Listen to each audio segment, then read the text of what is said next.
Vamos a ubicarnos en Romanos capítulo 6 y vamos a estar leyendo los primeros 10 versículos que tenemos allí en ese capítulo. Y dice así la palabra de Dios en la versión Reina Valera 1960. ¿Qué pues diremos? ¿Perseveraremos en el pecado para que la gracia abunde? En ninguna manera, porque los que hemos muerto al pecado, ¿cómo viviremos aún en él? ¿O no sabéis que todos los que hemos sido bautizados en Cristo Jesús, hemos sido bautizados en su muerte? Porque somos sepultados juntamente con él para muerte por el bautismo, a fin de que como Cristo resucitó de los muertos por la gloria del Padre, así también nosotros andemos en vida nueva. Porque si fuimos plantados juntamente con él en la semejanza de su muerte, así también lo seremos en la de su resurrección.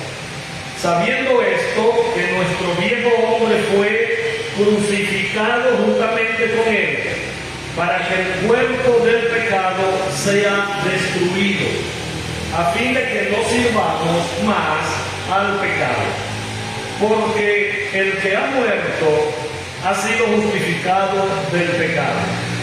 Y si morimos con Cristo, creemos que también viviremos con él, sabiendo que Cristo, habiendo resucitado de los muertos, ya no muere.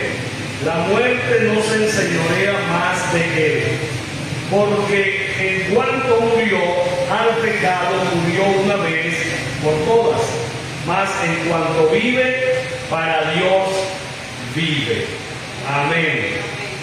Pueden sentarse, amados hermanos. Mi título en esta noche es Andemos en vida nueva.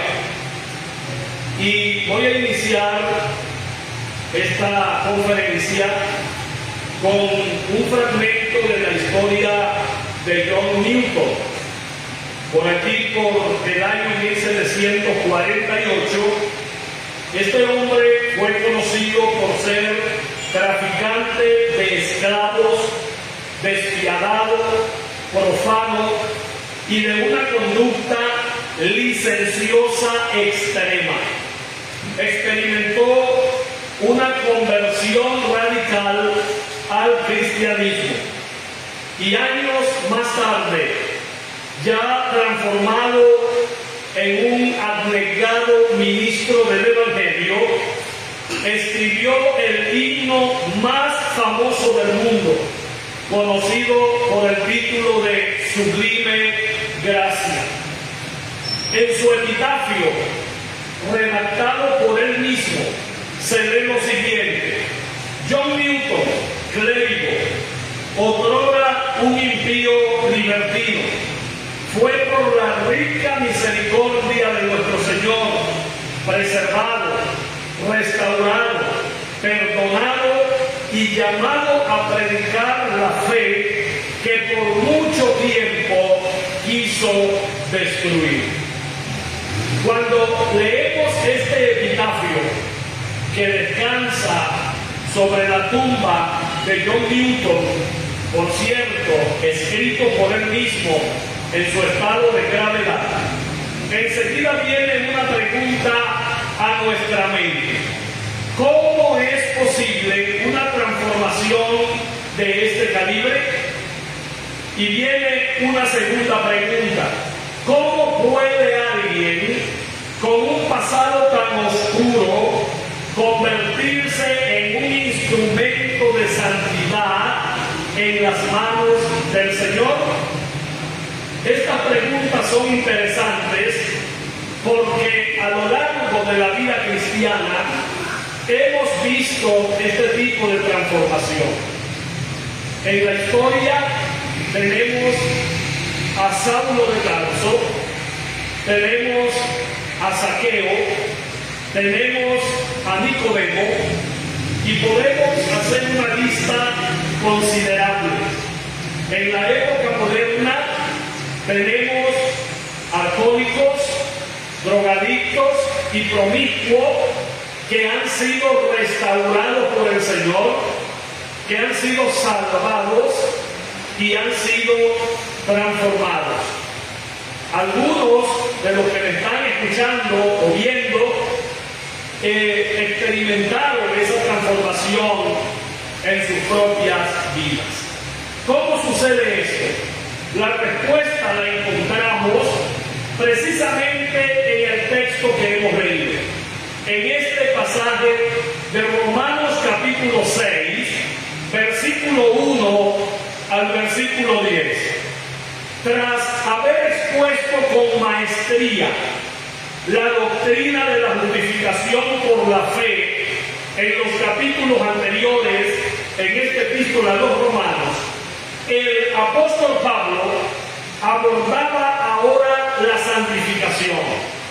Todos sabemos, hermanos, que la salvación es una obra de Dios, es modernista, en el aspecto de que solo Dios tiene el poder para resucitar a los muertos espirituales, y lo hace con su gracia redentora y soberana, transmitiendo vida a esos cadáveres vivientes físicamente, pero muertos espiritualmente.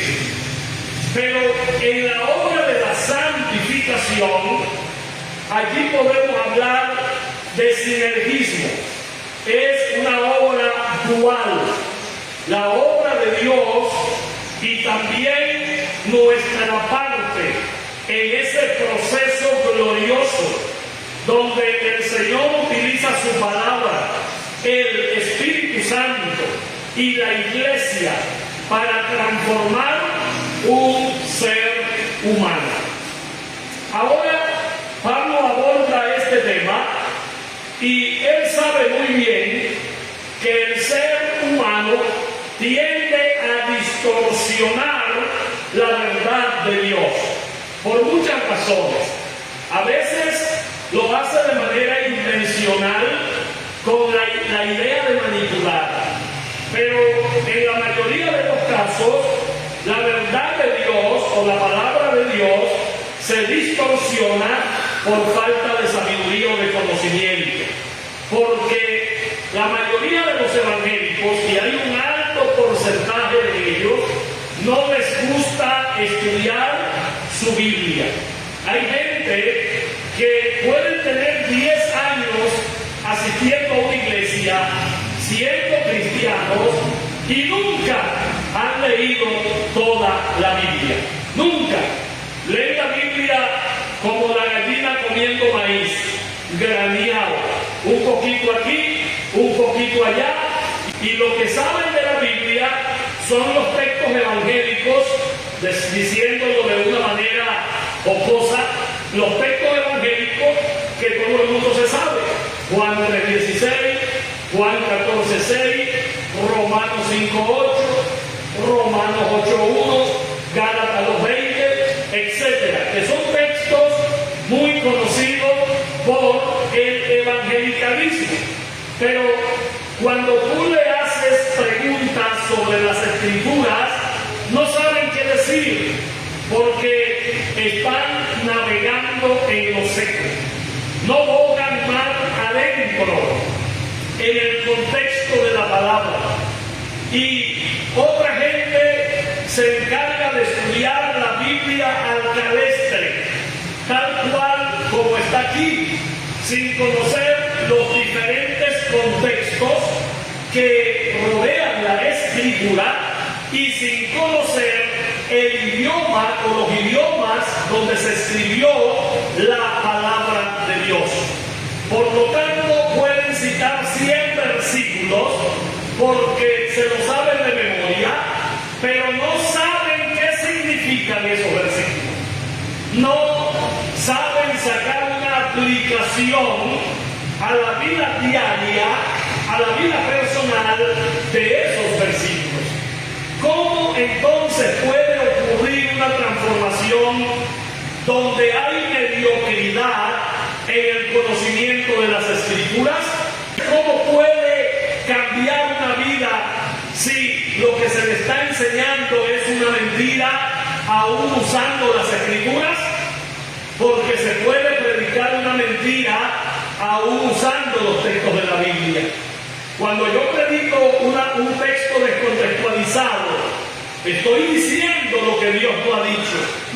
Porque yo debo descubrir como predicador el texto, el mensaje de Dios en el texto. Necesito tener comprensión lectora y no ser un analfabeto funcional. Necesito desarrollar mi intelecto en el conocimiento de la palabra del Señor. Cuando yo comprendo algo, lo obedezco. Nadie puede obedecer lo que no entiende, lo que no comprende y lo que no sabe. Y nadie puede ir más allá de lo que no sabe. Y nadie puede llevar a otro más allá de donde él mismo no ha llegado. Entonces es importante, hermanos, que a la luz de las Escrituras, la obra de la santificación sea una realidad en el pueblo de Dios y que no haya una distorsión de la verdad. Pablo sabía muy bien que el ser humano tiende a distorsionar la palabra de Dios, por lo que presenta una defensa contundente de cómo el creyente es capacitado por el Espíritu Santo para vivir una vida santa. Hemos dicho en otras presentaciones que nadie puede vivir una vida santa si no tiene al Espíritu Santo. Hay personas que dicen que es difícil ser evangélico. No, yo digo que es imposible.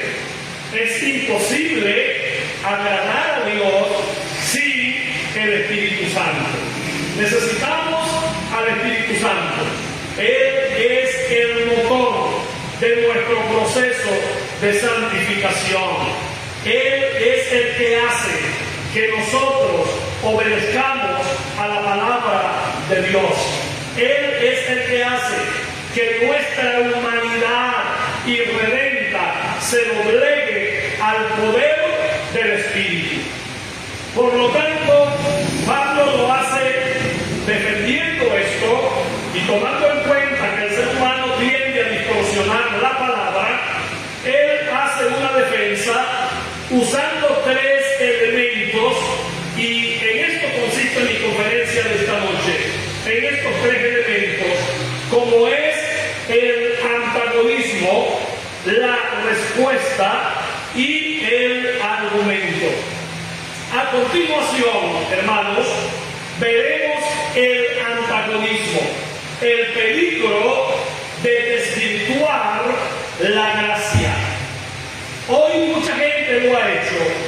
Esperamos que esta conferencia pueda llegar a otras personas y puedan madurar en la fe también como lo estamos haciendo nosotros. Vamos al primer versículo del capítulo 6. Dice: ¿qué pues diremos? ¿Perseveraremos en el pecado para que la gracia abunde? Son dos preguntas retóricas que hace el apóstol Pablo. Recuerden que la pregunta retórica tiene la respuesta implícita. Y estas son dos preguntas retóricas. Pablo comienza este capítulo 6, anticipando una objeción que sus críticos y enemigos solían usar contra él. Pablo tenía muchos enemigos, incluso en la misma fe. Pablo tenía muchos críticos y personas que no lo comprendían muy bien. Por eso Pedro dice que nuestro hermano Pablo ha escrito cosas profundas que los indoctos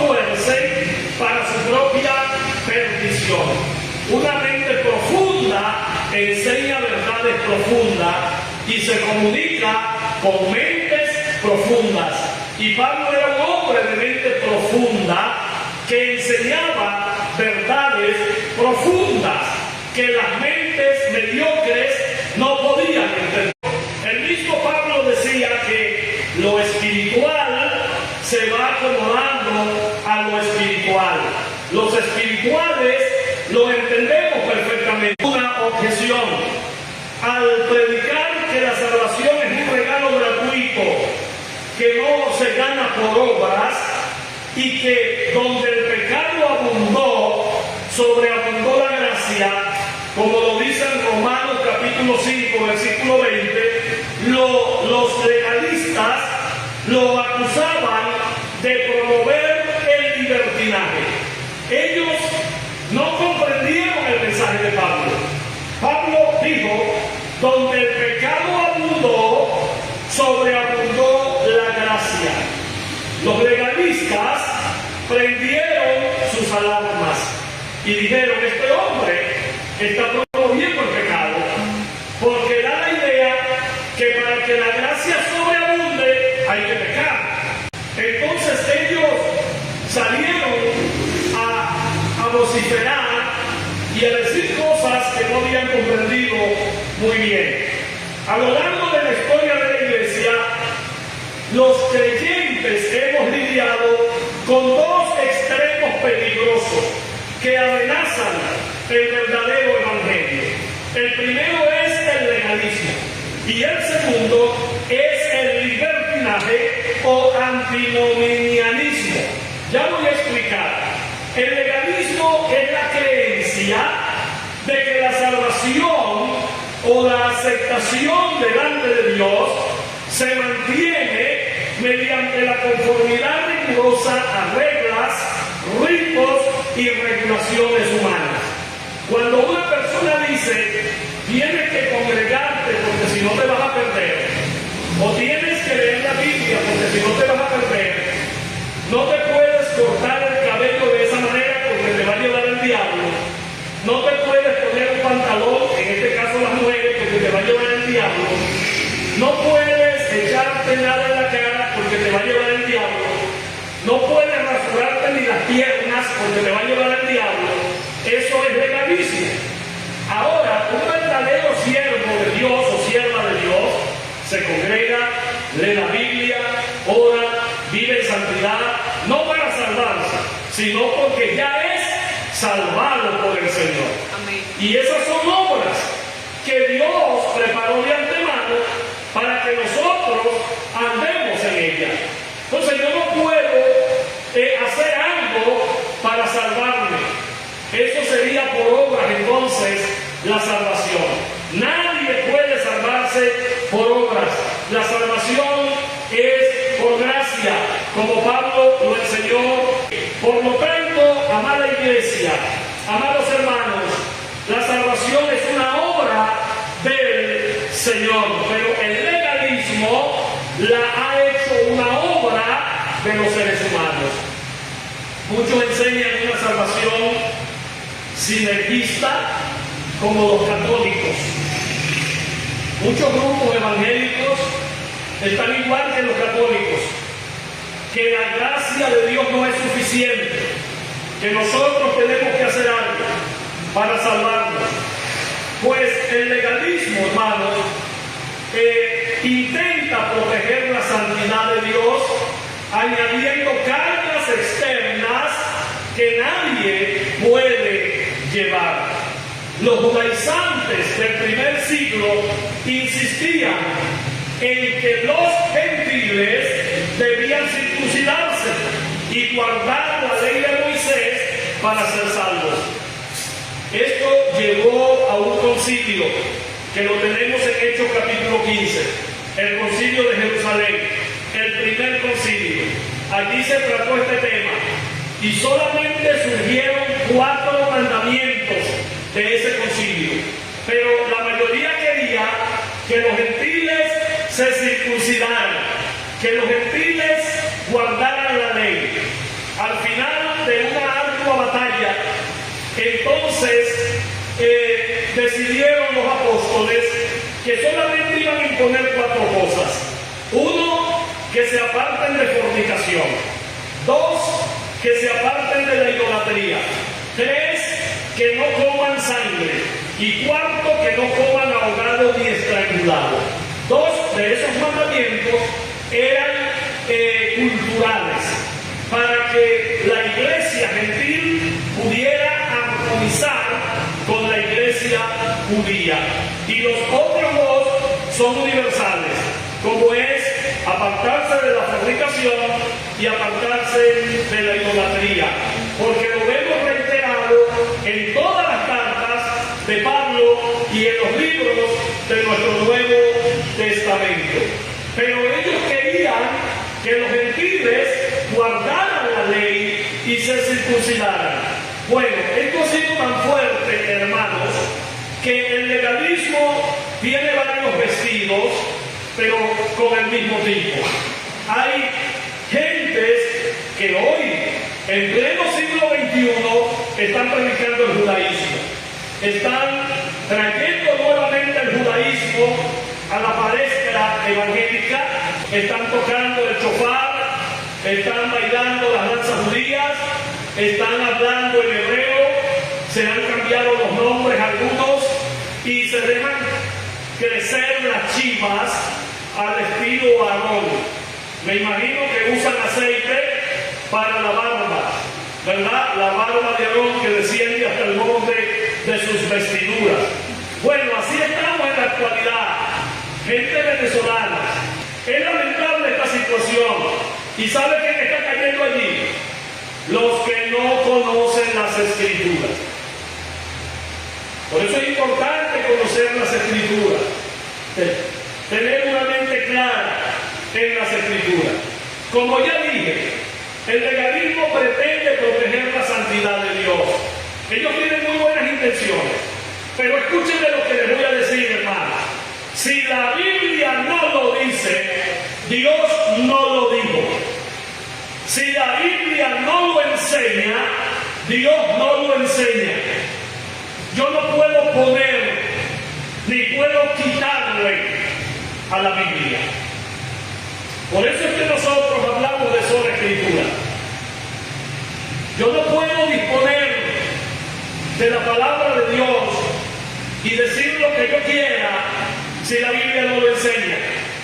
Si la Biblia no lo dice, Dios no lo dijo. Amén. Así de sencillo.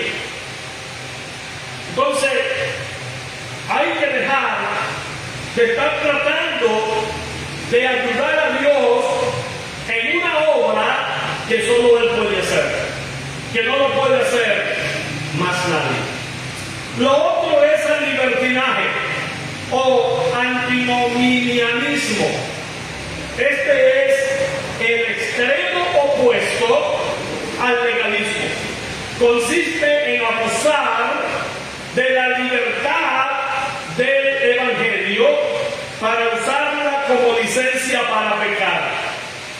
Un ejemplo histórico de esta perversión fue el monje Rasputín en Rusia, quien enseñaba de manera blasfema que para experimentar más gracia de Dios, primero era necesario pecar de forma extraordinaria para luego arrepentirse. Es lo que diga al principio de la gente que no comprendió a Pablo. El pecado abunda, sobreabunda la gracia. Rasputín, que está en la historia, usted lo puede investigar, él decía que para que la gracia de Dios se manifestara de una manera gloriosa y extraordinaria, el ser humano tenía que pecar de manera extraordinaria, o pecar mucho y luego arrepentirse para ver la gracia de Dios manifestada. Esto es un error garrafal. Pablo rechaza tajantemente estas dos posturas, tanto el legalismo como el libertinaje.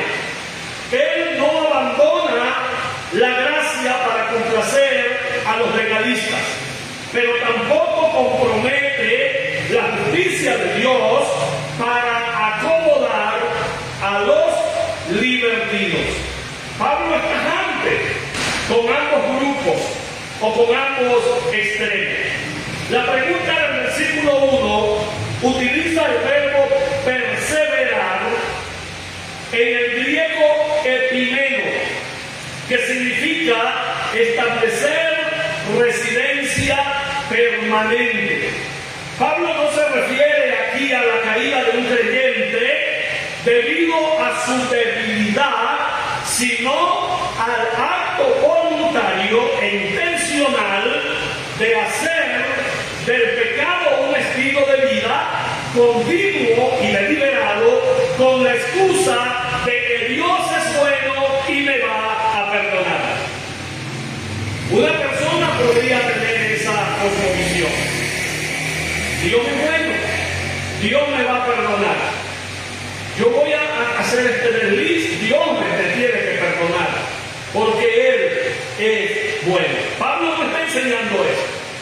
Pablo no se está refiriendo a este tipo de gente que tiene el pecado como estilo de vida y de manera deliberada pecan.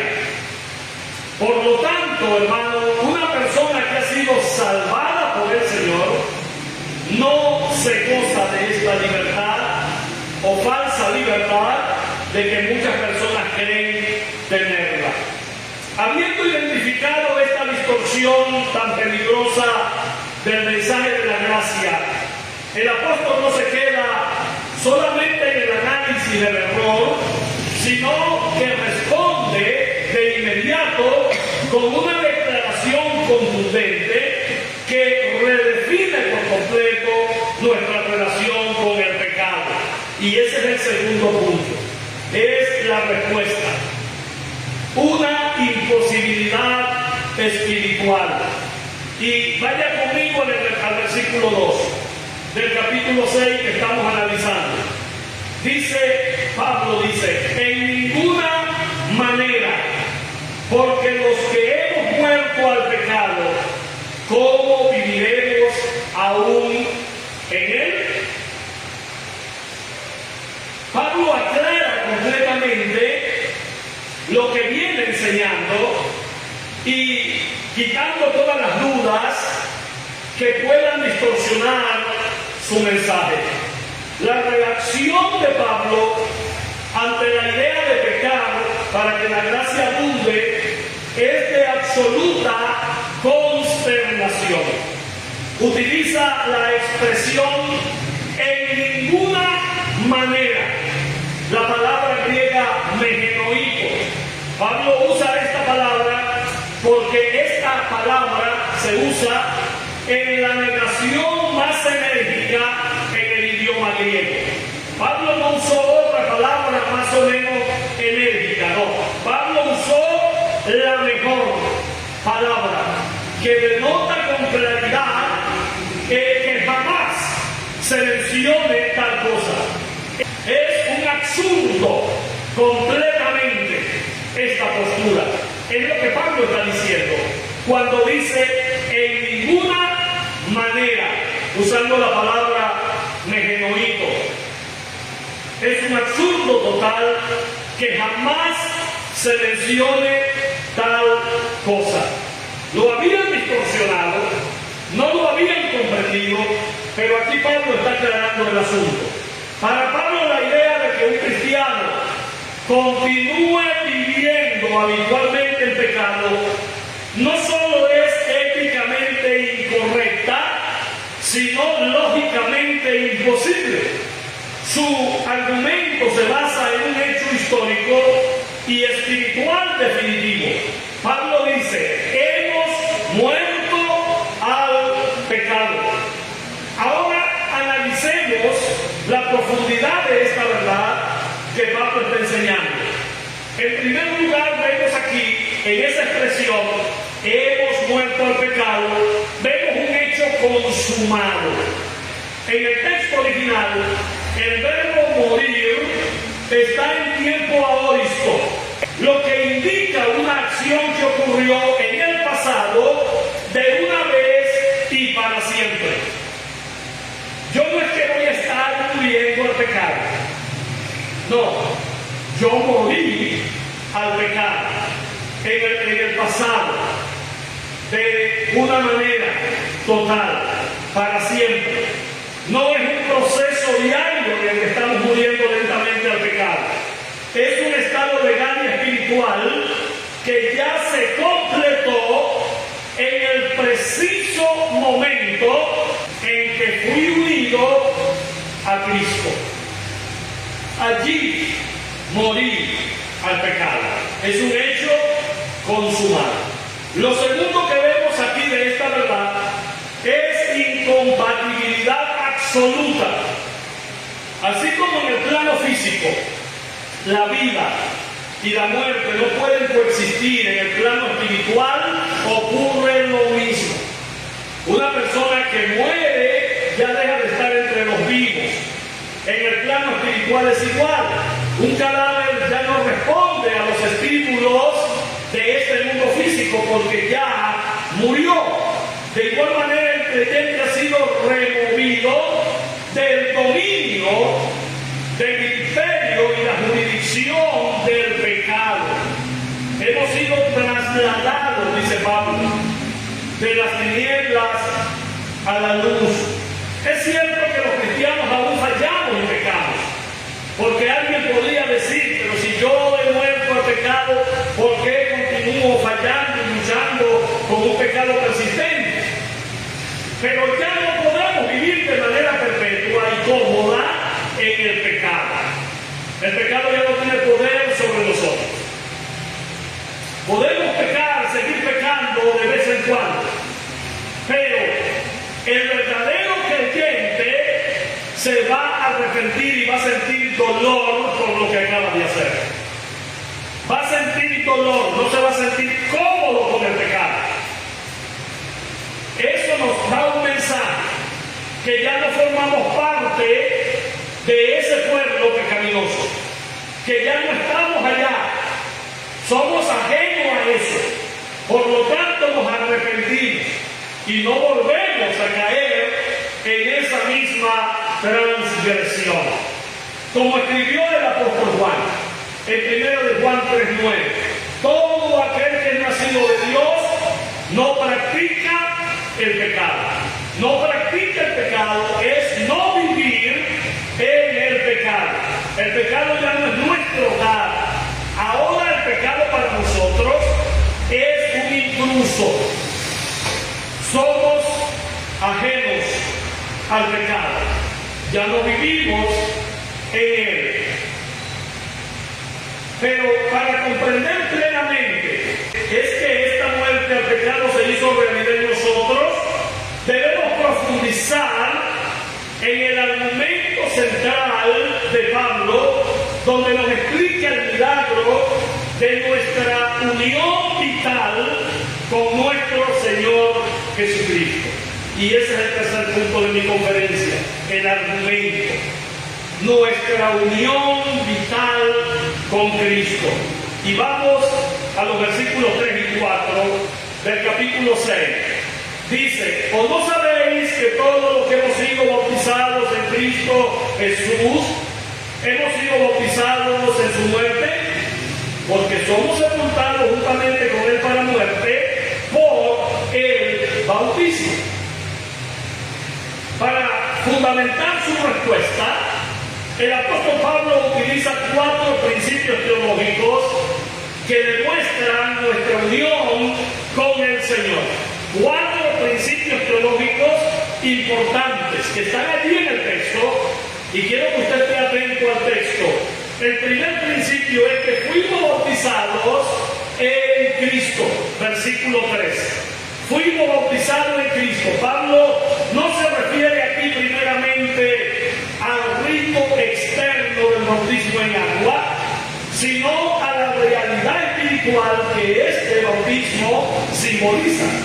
La palabra bautizar viene de una transliteración griega de la palabra baptizo, que significa sumergir, introducir o unir permanentemente a algo de tal manera que cambia su condición. Al creer en Cristo, el Espíritu Santo nos sumergió y nos fundió en Cristo. en el cuerpo de Cristo. En el mismo momento que creí en Cristo, que nací de nuevo, en ese mismo instante el Espíritu Santo me fundió a Cristo. Ahora estoy en Cristo y Cristo está en mí. Estamos fundidos, sumergidos en el cuerpo de Cristo. Eso es lo que se llama el bautismo en el Espíritu Santo, con el Espíritu Santo o por el Espíritu Santo. Estamos unidos a Cristo, formamos parte de Él, de su cuerpo. Ahora somos la iglesia y la iglesia es el cuerpo de Cristo. Lo segundo que Pablo nos enseña aquí es que fuimos identificados en su muerte y resurrección, versículo 4 y versículo 5. Y esto sucedió por un milagro divino. Cuando Cristo murió en la cruz, nosotros, tú y yo, morimos con Él. Cuando fue sepultado, lo que prueba que realmente murió, nosotros fuimos sepultados con Él. Y cuando resucitó por la gloria del Padre, como dice Pablo, nosotros resucitamos con Él. El propósito de esta unión, hermanos, es totalmente claro. Así también nosotros andemos en vida nueva. Cuando Cristo murió, nosotros morimos con Él. Cuando Cristo fue sepultado, nosotros fuimos sepultados con Él. Cuando Cristo resucitó, nosotros resucitamos con Él. Eso es lo que simboliza el bautismo. ¿Y para qué pasó todo eso? Por un milagro divino. Para que tú y yo andemos en vida nueva. Pero esta vida nueva no depende únicamente de tus esfuerzos. Depende de la fuerza de Cristo. Depende del Espíritu Santo. Depende del estímulo del Señor para que nosotros sigamos avanzando. La palabra nueva que Pablo usa aquí viene de la palabra griega kainos. No significa nueva en el tiempo, sino nueva en calidad, carácter y esencia. Nosotros no fuimos parapeteados, usando un lenguaje mecánico en los talleres de la tonería y pintura. Nosotros no fuimos mejorados. No, nosotros somos una nueva creación en Cristo. Es algo completamente nuevo, completamente nuevo. Y entonces viene el tercer principio teológico y aparece en los versículos 6 y 7 del capítulo 6 de Romanos. Nuestro viejo hombre fue crucificado. El viejo hombre es nuestra antigua identidad bajo el linaje de Adán. Es esa antigua identidad que nos identificaba. Ese yo irredento. Ese yo sin Cristo. Ese viejo hombre viciado por los deseos engañosos. Ese viejo hombre. Esa persona rebelde, esclava e incapaz de agradar a Dios. Eso éramos nosotros, hermanos. Lo que Pablo nos está mostrando es una foto de cómo eras tú antes de conocer a Cristo. Ahora, en este punto es bueno que nos hagamos un análisis. ¿He cambiado? Echemos un vistazo retrospectivo a nuestra vida antes de conocer a Cristo. ¿Cómo siguen mis prioridades? ¿Cómo sigue mi temperamento? ¿Ha sufrido cambios? ¿O sigo siendo el mismo? ¿Me sigo enojando? ¿Sigo irritable? ¿Sigo haciendo las mismas cosas que hacía antes de conocer a Cristo? Porque si es así, yo le animo que debe arrepentirse y conocer al Señor. Pero todo el que ha nacido de nuevo ha visto cambios. No es el mismo. Jamás es el mismo. Allí está la Biblia. Allí está Zaqueo. Zaqueo, cuando vio a Jesús en Jericó, se montó en un árbol. Y Jesús lo vio y le dijo: desciende, porque hoy voy a posar en tu casa. Y él se bajó del árbol y se fue a su casa, preparó todo, y cuando Cristo estaba en su casa, él demostró arrepentimiento. Él dijo: la mitad de mis bienes doy a los pobres, y si he defraudado a alguien, se lo voy a devolver 4 veces más. Eso es arrepentimiento. Amén. Allí vemos el caso de Mateo. Mateo estaba en una oficina de tributos públicos y Jesús pasó y le dijo: sígueme. Y él dejó todo, no le importó el dinero. Era un trabajo importante, pero él dejó todo y se fue con Jesús. Allí vemos a Juan y vemos a Jacobo a orillas del mar de Galilea pescando con Zebedeo. Y Jesús los llamó y le dijo: vengan, que yo los voy a hacer a ustedes pescadores de hombres. Y dice que al instante dejaron las redes y siguieron a Jesús. En el Antiguo Testamento vemos a Eliseo, dice que estaba arando en el campo con 12 yuntas de bueyes, y Elías le subió el manto. ¿Y sabes qué hizo Eliseo? Tomó los bueyes, los mató y le dio comida al pueblo. Porque si dejaba los bueyes vivos, cuando se le pusiera feo el camino, iba a pensar: pero yo tengo los bueyes allá que me pueden ayudar. Los mató y se los comió con el pueblo. Mata los bueyes que te están jalando al mundo. Entonces, hermanos, toda esta gente cambió. ¿Por qué cambiaron? Porque se encontraron con Dios. Nadie tiene una experiencia con Dios y sigue siendo el mismo.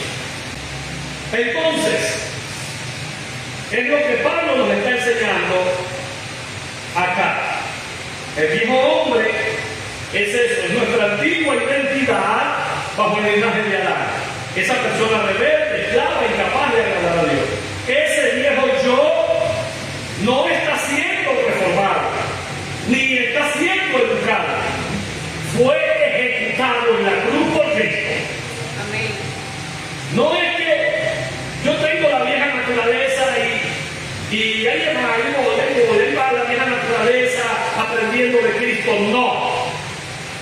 Nuestra vieja naturaleza fue ejecutada, fue crucificada con Cristo en la cruz. Su muerte tuvo como fin que el cuerpo del pecado fuera destruido. La palabra que Pablo usa aquí es catarreo. Significa dejar inoperante, quitarle su poder de control para que no sirvamos más al pecado. Por eso es que nosotros, con luchas y pruebas, estamos aquí, como el Sauce, a orillas del Orinoco. Yo que prediqué por allí muchos años, a orillas del Orinoco, veía que la corriente golpeaba los manglares y se iban contra el agua y permanecían doblados. Pero cuando la corriente disminuía, quedaban parados igualitos, nada les pasaba. Así somos nosotros. Como dijo un poeta amigo mío, somos un botadón de acero clavado en el medio del mar, que aunque el agua vaya y venga, nunca abandona el lugar. Y así somos, los hijos de Dios, los que hemos nacido de nuevo. Tenemos lucha, tenemos pruebas, pero nunca nos apartamos del Señor. Permanecemos firmes, creciendo constantemente, madurando en el camino del Señor. Así que la victoria de Cristo sobre la muerte y el pecado es contundente, es irreversible. Dado que estamos unidos a Cristo, esa victoria también es nuestra y es irreversible para nosotros. La muerte ya no se enseñorea de Cristo Y el pecado ya no tiene derechos legales sobre nosotros. Ya no puede reclamarnos. Por eso es que Pablo dice claramente, ninguna condenación hay para los que están en Cristo Jesús. Ya el pecado no te puede condenar. Los altos y bajos que están sucediendo en nosotros forman parte de ese proceso de maduración cristiana. Pero ya no pertenecemos a ese viejo hombre. Ya murió. La justificación y la santificación son inseparables. Dios no solo nos declara justos en una transacción legal, que sería justificación, que sucede en el mismo momento de mi conversión. En ese mismo momento yo soy justificado. Él me declara justo, sino que realiza un milagro de transformación interna que nos capacita para vivir en justicia, que en este caso es santificación.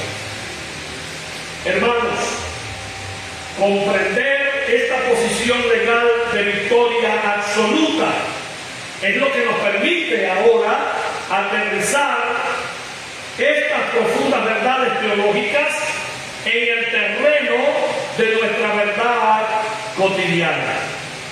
La enseñanza de Romanos 6, 1 al 10 nos recuerda que el Evangelio de la gracia de Dios es sumamente poderoso.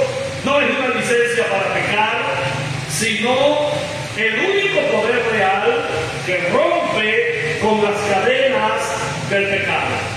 La vida cristiana no consiste en esforzarnos bajo nuestras propias fuerzas para cumplir una lista de reglas externas para ser santos, lo que sería legalismo. Consiste en apropiarnos por la fe de una realidad que ya es tuya, que ya es mía, que ya es nuestra. Hemos muerto al pecado y estamos vivos para Dios en Cristo Jesús. El viejo hombre ya es un cadáver. No vivamos como si todavía ese viejo hombre tuviera autoridad sobre nosotros. Ya para terminar, debemos recordar 3 pasos prácticos que están implícitos en el texto. Número 1, conocer la verdad, saber. Pablo comienza diciendo, ¿o no sabéis? Y sabiendo esto, la santidad práctica comienza con el conocimiento de nuestra posición en Cristo. Debemos recordar diariamente que ya no eres un esclavo del pecado, sino una nueva criatura. Es lo que dije al principio. Si tenemos conocimiento de lo que la Biblia enseña, si conocemos las Escrituras, si sabemos todas las implicaciones de nuestra justificación y santificación, es muy difícil que el diablo nos atormente o que el diablo nos cautive en cadenas de maldad. Recuerde lo que dijo Simón Bolívar, y es pertinente en este momento. Nos han dominado más por la ignorancia que por la fuerza. Y es lo que viene haciendo el diablo. El diablo viene dominando a la gente con el pecado y a los creyentes por la ignorancia. Porque si yo sé que soy victorioso en Cristo, el pecado no me va a tener cabizbajo, no me va a tener acusándome todos los días que me merezco el infierno, que yo no soy bueno, etcétera, etcétera, que yo nunca voy a levantar cabeza, que Dios no me ama, que Dios no me va a salvar. Hay evangélicos que viven esa lucha, sintiéndose culpable de cosas que ya fueron perdonadas. El diablo aprovecha eso, la ignorancia, para acusarte. Pues debes saber que tú eres libre en Cristo. Amén. Y lo segundo que podemos aplicar es vivir en nuestra nueva identidad. Cuando la tentación toque a tu puerta, no luches contra ella como si fueras un esclavo intentando escapar. Lucha como alguien que ya es libre, recordando que el pecado ya no tiene jurisdicción legal sobre tu vida. Y por último, lo tercero que debemos hacer es presentar nuestros miembros para Dios, como Pablo nos lo recomienda. Dado que andamos en vida nueva, decidamos voluntariamente hoy consagrar nuestros ojos, nuestra mente, nuestras manos y nuestro corazón para el servicio de aquel que nos amó y se entregó a sí mismo por nosotros. Hermanos, disfrutemos el Evangelio. Andemos en vida nueva.